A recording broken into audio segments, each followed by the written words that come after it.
ربیہ بن عباد رضی اللہ تعالیٰ عنہ جو قبیلہ بنی دیل کے ہیں جنہوں نے جاہلیت کا زمانہ پایا تھا اور مسلمان ہو گئے تھے، وہ فرماتے ہیں میں نے حضور صلی اللہ علیہ وسلم کو زمانہ جاہلیت میں بازار ذی المجاز میں دیکھا کہ آپ صلی اللہ علیہ وسلم فرما رہے تھے اے لوگو لا الہ الا اللہ کہو کامیاب ہو جاؤ گے، اور لوگ آپ صلی اللہ علیہ وسلم کے ارد گرد جمع تھے اور آپ صلی اللہ علیہ وسلم کے پیچھے ایک روشن چہرے والا بھینگا آدمی تھا جس کی 2 زلفیں تھیں، اور وہ یہ کہہ رہا تھا کہ یہ نعوذ باللہ بے دین اور جھوٹا آدمی ہے۔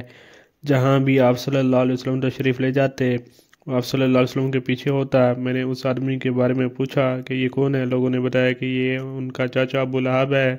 ایک روایت میں یہ بھی ہے کہ آپ صلی اللہ علیہ وسلم ابو لہب سے بھاگتے تھے اور وہ آپ صلی اللہ علیہ وسلم کا پیچھا کرتا تھا۔ ایک روایت میں ہے کہ لوگ آپ صلی اللہ علیہ وسلم پر ٹوٹے پڑتے تھے۔ لوگوں میں سے میں نے کسی کو آپ صلی اللہ علیہ وسلم کے سامنے بولتے ہوئے نہیں دیکھا، اور آپ صلی اللہ علیہ وسلم مسلسل دعوت دیتے جاتے تھے، خاموش نہیں ہوتے تھے۔ حضرت طارق بن عبداللہ رضی اللہ تعالیٰ عنہ فرماتے ہیں کہ میں بازار ذی المجاز میں تھا کہ اچانک ایک نوجوان آدمی گزرا جس نے سرخ دھاریوں والا جوڑا پہنا ہوا تھا، اور وہ یہ کہہ رہا تھا اے لوگو لا الہ الا اللہ کہو کامیاب ہو جاؤ گے، اور اس کے پیچھے ایک آدمی تھا جس نے اس نوجوان کی ایڑیوں اور پنڈلیوں کو زخمی کر کے رکھا تھا، اور وہ کہہ رہا تھا کہ اے لوگو یہ جھوٹا ہے، اس کی بات مت مانو۔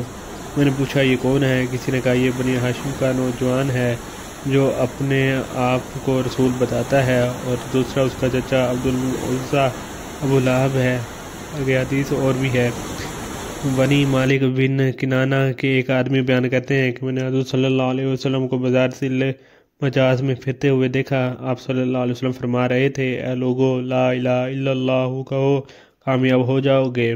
وہ صاحب کہتے ہیں کہ ابو جہل آپ صلی اللہ علیہ وسلم پر مٹی پھینکتا اور کہتا خیال رکھنا یہ آدمی تمہیں تمہارے دین سے ہٹا نہ دے، تو چاہتا ہے کہ تم اپنے خداؤں کو اور لات و عزیٰ کو چھوڑ دو، اور حضور صلی اللہ علیہ وسلم اس کی طرف توجہ نہ فرماتے تھے۔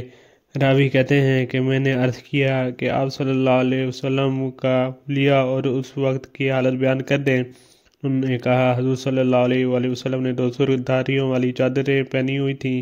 آپ صلی اللہ علیہ وسلم کا قد درمیانہ اور جسم بھرا ہوا اور چہرہ انتہائی حسین اور بال بہت کالے، اور آپ صلی اللہ علیہ وسلم خود بہت گورے چٹے تھے، اور آپ صلی اللہ علیہ وسلم کے بال پورے اور گنجان تھے۔ اور قبائل پر دعوت پیش کرنے کے باب میں حضور صلی اللہ علیہ وسلم کو بازار میں دعوت دینا۔